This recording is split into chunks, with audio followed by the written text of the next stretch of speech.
చూడకముందే పడేయాలి.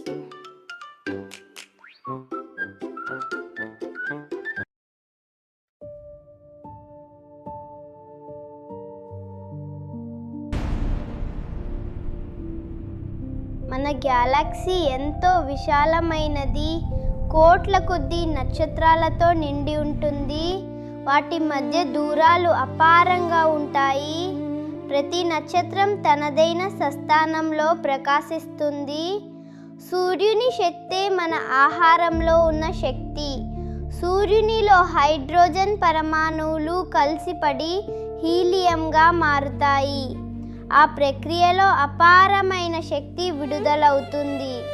ఆ శక్తే భూమిపై ఉన్న ప్రతి జీవికి ప్రాణాధారం. వెలుగు శబ్దం కంటే ఎంతో వేగంగా ప్రయాణిస్తుంది.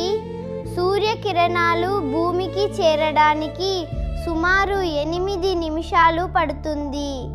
ఈ కిరణాలు భూమిపై ఉన్న మొక్కలకు జీవమిస్తాయి.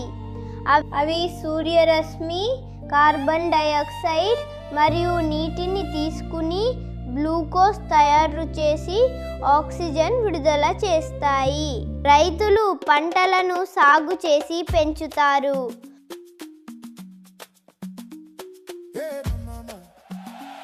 వాటి దిగుబడిని సేకరించి మిల్లులకు తరలిస్తారు.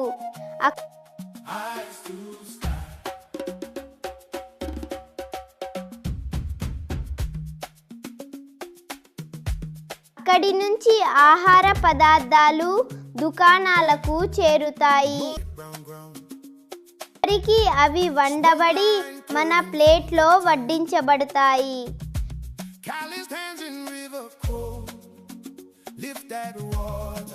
ఇప్పటి నుంచి అన్నం వృధా చేయకుండా తింటాను.